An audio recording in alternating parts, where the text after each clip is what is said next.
Lalbagh garden की उस शाम में एक अजीब सी बेचैनी थी। हवा चल रही थी, पेड़ों की पत्तियां हिल रही थीं, लोग अपने अपने रास्तों पर जा रहे थे, लेकिन इन सब के बीच जैसे कोई अदृश्य परत थी जो हर चीज को सामान्य होने से रोक रही थी। साहिरा और नवीन दोनों सुकन्या के सामने खड़े थे।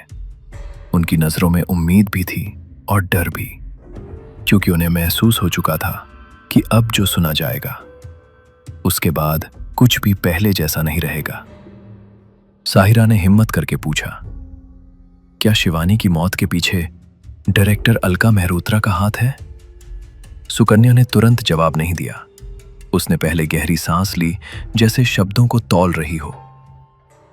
फिर धीमे से कहा, हाँ, लेकिन ये सिर्फ आधा सच है। उसने बताया कि उसके पास कुछ कागज है, कुछ रिकॉर्ड जो उसने संयोग से पाए थे। वो सब उसके स्कूल के लॉकर में रखे हैं और असली सच सुनने के लिए उन्हें कल फिर इसी जगह मिलना होगा। नवीन के लिए इंतजार मुश्किल था। सालों से दबा सवाल उसके सामने खड़ा था। उसकी बहन की मौत आखिर कैसे हुई थी? फूड पॉइजनिंग, इन्फेक्शन या कोई झूठ? लेकिन सुकन्या अभी सब नहीं बता सकती थी। वो सबूत के बिना कुछ भी बोलना नहीं चाहती थी। तभी उसका मोबाइल बजा। सिर्फ एक कॉल, लेकिन उसने स्क्रीन देखते ही जैसे खून सूख गया हो। उसकी उंगलियां कांप गईं। कुछ सेकंड तक वो फोन को देखती रही, फिर कॉल काट दिया। जब साहिरा ने पूछा किसका फोन था, तो उसने सिर्फ इतना कहा, जिसका नाम लेना भी खतरनाक है। उसकी आवाज में डर साफ था, और पहली बार साहिरा और नवीन को महसूस हुआ कि वो सिर्फ रहस्य नहीं, खतरे के बीच खड़े हैं। सुकन्या ने जाने से पहले कहा, अगर सच खुल गया तो खेल खत्म होगा, या शायद उसकी जिंदगी। इसके बाद वो मुड़ी और चल दी। पेड़ों की परछाइयों में उसकी आकृति धीरे धीरे धुंधली हुई और अंधेरे में गायब हो गई। कुछ सेकंड तक दोनों वहीं खड़े रहे, जैसे दिमाग समझने की कोशिश कर रहा हो कि अभी क्या हुआ। नवीन के मन में सिर्फ एक सवाल था, क्या सच इतना बड़ा हो सकता है कि कोई अपनी जान जोखिम में डाल दे?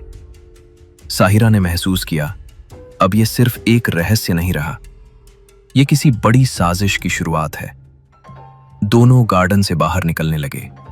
रात गहराने लगी थी। सड़क की लाइटें जल चुकी थी।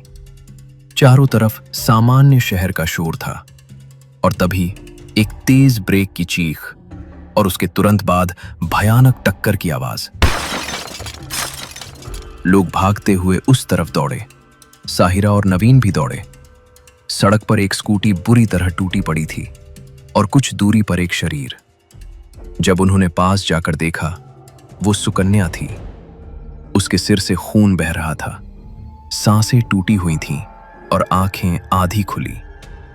वो जिंदा थी, लेकिन बहुत मुश्किल से। कुछ ही मिनटों में एम्बुलेंस पहुंची। सायरन की आवाज ने पूरे माहौल को और भारी बना दिया। नवीन ने उसे संभाला। साहिरा उसके पास बैठी रही, लेकिन एम्बुलेंस के अंदर हर सेकंड उसकी हालत बिगड़ती जा रही थी।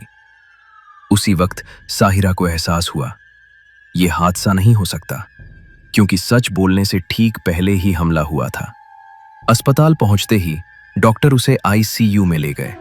कॉरिडोर में इंतजार लंबा हो गया। फिर डॉक्टर बाहर आया। उसने बताया, वो जिंदा है, लेकिन गहरी चोट के कारण कोमा में चली गई है। मतलब वो सच नहीं बता सकती। कुछ सेकंड तक दोनों कुछ बोल ही नहीं पाए। फिर नवीन ने धीरे से कहा, अगर सुकन्या नहीं बता सकती तो हमें उसके लॉकर तक पहुंचना होगा।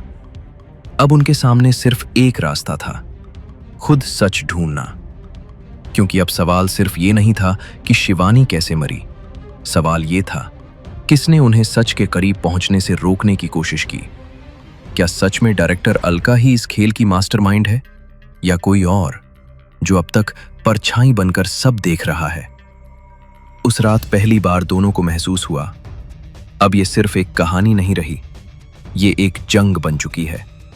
और शायद ये जंग अभी शुरू ही हुई है। आगे सुनते रहिए द साहिरा कोड।